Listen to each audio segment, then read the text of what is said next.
All right, well, good morning, well, afternoon, actually, everyone. Guess I'm still on spring break, haven't waken up yet. Now you know what time I got up over spring break, huh? No, actually, I can't sleep in anymore. I used to be able to, but not anymore. Any questions or comments before we get started? Someone asked about space trusses. In other words, trusses that exist in 3 dimensions. We're not going to consider those in this class. You could spend your life in statics. You could spend your life in any of the classes we go to. In fact, I wish every single class that we taught you was called Introduction to, and then went from there, because you'll find that there's lots to learn. And I think that's a good thing. Anyway, if there are no questions before we begin, I think we left off at this slide last time. Why don't we just see how much you remember, and let's just jump right into one of the quizzes. Concept quiz. The figures show a frame and its free body. By the way, we have trusses, frames, and machines. What's the difference? Machines move, right? Machines move, that's one of the key points. What's the difference between a truss and a frame? Frames having like an internal load or like a moment applied. Almost. They can Has take, something to do with that. they can take a force like along the length of the member. Right. Okay, so a frame has members that aren't just 2 force members. In other words, there can be a lateral force along, perpendicular to the line of the member. So a lot of things are like that. A lot of things are beams. That's the definition of a beam, by the way. But frames are made up of beams, in other words. And then possibly 2 force members, but also members that have not just 2 forces, but more than 2 forces on them. And a machine, of course, is a frame that's intended to move. I don't know why it's taken me so long to figure this out. I'm designing a machine for stretching my legs, because my legs cause me a lot of back problems. And of course, I spent quite a bit of time on that over the break. That was the main thing I was looking at. And I realized that 80/20 mainly makes frames. So they make material for making frames. They don't usually apply it to machines. They don't usually intend for it to move. I'd never thought about that before. So I learned something too this semester. Anyway, so we've got a frame. How do we know it's a frame? Looks like a truss to me. 2-dimensional truss. Why is it not a truss? Because that right there, because that 200,000 Newton force acts perpendicular to the line between BC, right? It's perpendicular to the line of the member. So that's what makes this a not 2 force member, and therefore the whole thing is a frame. If an additional couple moment is applied at C, how would you change the free body diagram of member BC, right here, at B? What would you do? How would you change it? Well, we've got some options. Sounds like you guys need a little bit of warming up. The silence was deafening. A, no change. Still just 1 force. If it's not broke, don't fix it, right? We'll have 2 forces at Bx and By, so components instead. We'll have 2 forces and a moment at B, or we'll add 1 moment at B. Now remember, the moment that's applied is applied at C. We're adding some type of moment at C. I don't know if you guys can see that all right. How many people like, I don't know, A? How many people like A? 1. How many people like B? How about C? Okay. How about D? Okay, so we've got a few people that like C and D. It looks like most people didn't like B. Give me a reason for C. Why do you think C is the right answer? Some people said so. Well, I would say if it's the moment it's turning C this way, then there's going to be, well, that'd be the moment applied to B. Not necessarily moment at B. I was thinking that if that's rotating, then you're putting a stress on. I agree, it joint at might B. change what's going on at B. The question is, how does it change it? Anyone else also like C? I don't recall. Well, how about D? Anyone want to argue for D? You guys are really quiet today. Normally this is my boisterous class. Gotta wake you up. All right, well, let's talk about this. You have to be really careful about what you know and what you don't know. What do you know about AB? What's special about it? 2 force member. 2 force member, what does that mean? It only acts along. That means this free body diagram is not going to change, and like you were saying, the 2 forces are going to be on line with each other. What does Newton's law tell you about, or Newton's laws teach you about forces? There are always equal and opposite forces, aren't there? So if there's a force in this direction here, there better be a force in that direction there, right? Because these two have to be equal and opposite to one another. They have to be. There's no other choice. It's kind of like Minesweeper. Anybody ever play Minesweeper? Okay, so it's a logical puzzle. You hope that you don't click on a bomb from the very beginning. It kind of opens up, and you figure out logically where the mines are. Sometimes I think there are situations where you can't figure out where the mines are, right? And so you have to guess. But in our case, we won't have to guess. So this free body diagram is not going to change at all by putting another load on this one. It can't. We can't add a moment to this diagram, could we? And so if there's not going to be any moment added to this free body diagram, that moment can't then translate over here, can it? Right, we're assuming this pin is frictionless. That hasn't changed, just because a new moment is applied at C on link BC. Okay? So if you're wondering, the right answer is no change. Why is it no change? Because after all, there's this new moment here. Well, what has not changed is the direction of the force. Yes, you're right. Your intuition is correct in saying the magnitude of that force has to change. If you start torquing on body BC like this, sure, that force is going to go up, but it can only act in this direction because it can only act in this direction on a beam. It has to act along the length of the link. Does that make sense? So I'm glad we went through this because that was important. Now, what did you, let me ask a new question. Some of you chose C. What did you not understand that made you choose C that is now clear? The impact of the two forces on each other at B. Okay, all right, so understanding equal and opposite forces, that makes sense, thank you. What about D? What do you understand that makes you say D is not correct anymore, whereas you chose it before?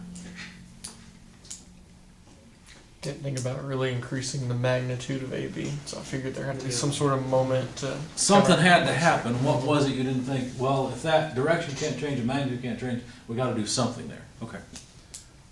Yeah, it's really important to note that when we make a free body diagram, thank you for volunteering that. When we make a free body diagram, we're not necessarily saying we know the magnitude of anything. Now this one's special. We do know the magnitude. We know everything there is to know about this force. We know where it's placed, we know its direction, and we know its magnitude. Remember, it's really important, since force is a vector, to know its direction and magnitude. Those two things are key. Where it's placed is often secondary. Now, of course, the moment of this force about a particular point, then placement is important. But other than that, you can put the force wherever you like. As a matter of fact, if there are 2,000 newtons of force applied here, notice all of these are reactions. How much must the sum of all the vertical components of all the other reactions come to?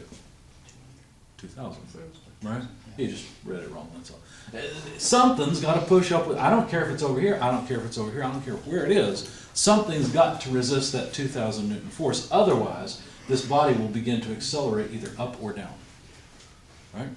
So you can put it over here if you like, that's fine. Just add a moment over here to resist the couple that's made as a result of those two.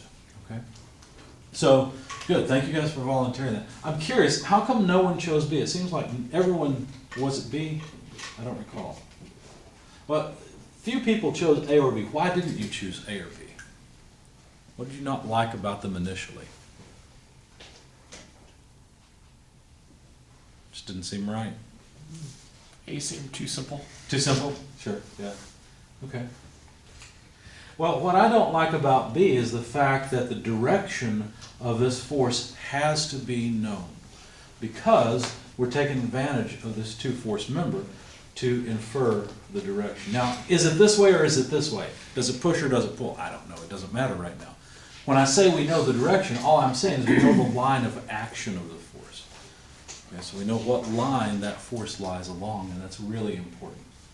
All right, that was a good one. Let's see if there's any more. Concept quiz. The figures show a frame and its free body diagrams. If an additional force is applied at D, then how would you change the free body diagram of member BC at B? What would you do? Notice they didn't say the direction that the force is applied, did they? So it could be at any angle that we like. What would you do? For the sake of your intuition and argument, let's assume that we do not apply a force along the line of the member, that it's at least got some component off the line of the member, okay? What would you do here? The two forces BX and BY. So you like option B, okay? Anyone like something else? I like it'll have two forces and a moment at B. So you like C, okay, all right. Anyone else like C or perhaps A or D? I think I like D. You like D? So add one moment at B, okay. Somebody else had their hand up. I was gonna say I'd go with C. C? Two forces and a moment at B. Well, remember that there always has to be some equal and opposite moment. Open your book. It's been a while. Remember there were two tables that we used in chapter 6. I think it was chapter 6, wasn't it? Chapter 5, thank you. It's in chapter 5. To determine what sorts of reactions and so forth there can be given that we have a pen, for example, here, right? We have a 2D pen. So since we have a two-dimensional pen, we always say that that two-dimensional pen ideally can transmit no torque. The only thing that touches member AB is the pen. Notice that member BC doesn't touch AB, does it? The only way they have some connection is through a pen. So that pen, can the pen transmit any torque? No. Well, not along its axis. Of course, we're in 2D, so we're not interested in torques in the X or the Y direction, but you're right. According to, what table is it that teaches us that? Page 202. Page 202? Okay, so it's the first table of information for these, they're also called pairs, but joints. Anyway, so we can't have a moment at B. Why not? Because there's a pin there. You see that? We can't have a torque, I should say. It won't work. So that immediately eliminates option C, because we can't have a moment at B. Okay, remember we're talking about the free body diagram of link.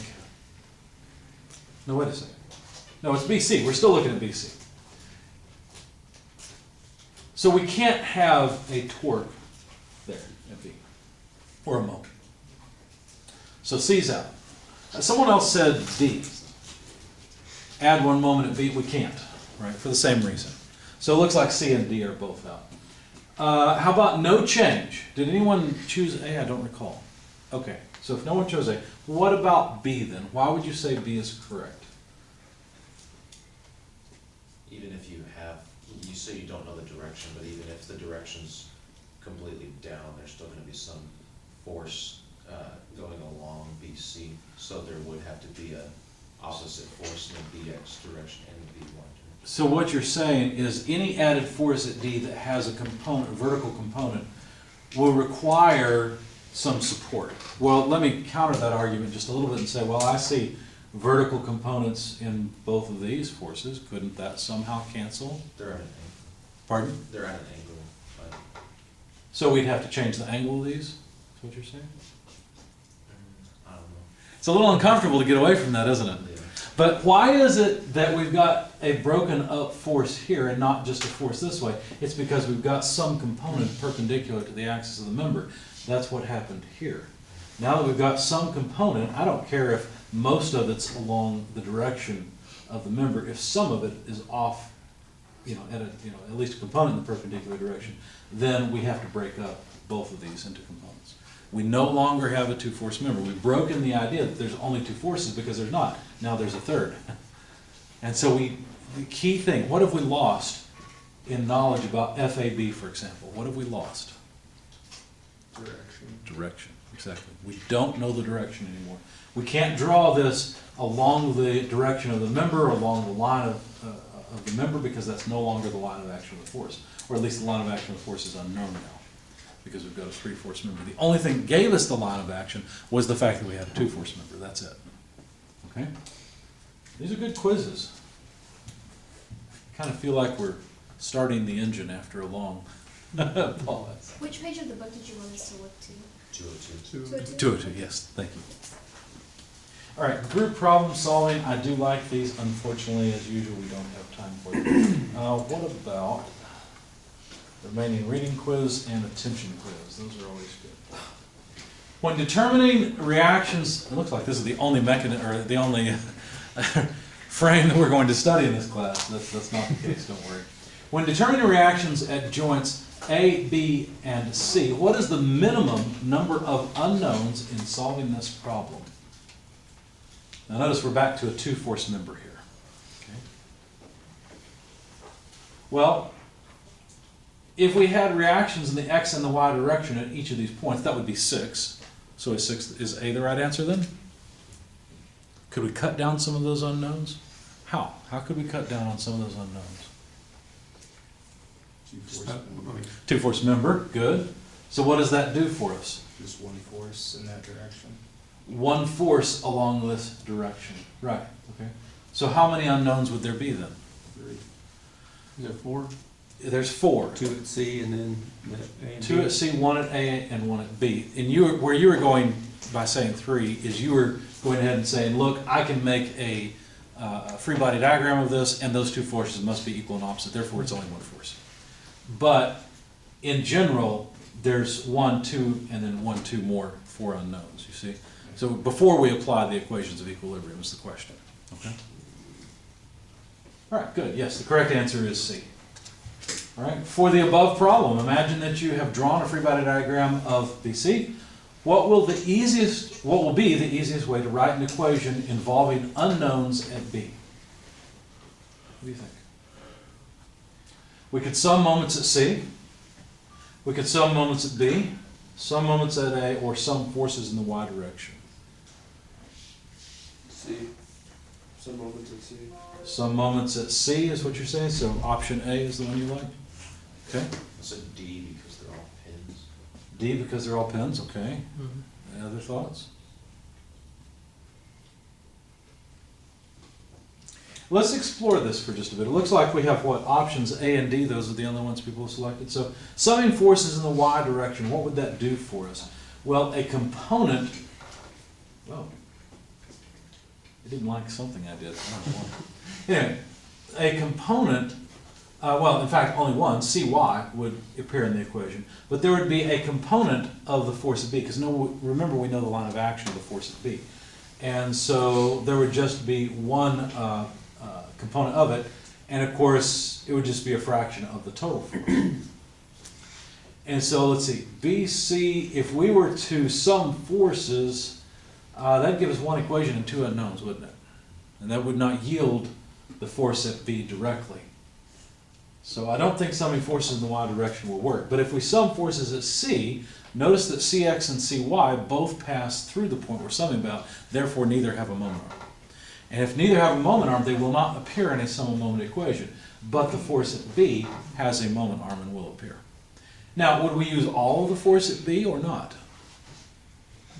What piece of it would we use? The vertical The vertical piece, good, because we have a horizontal moment arm. See that? Any questions on all that?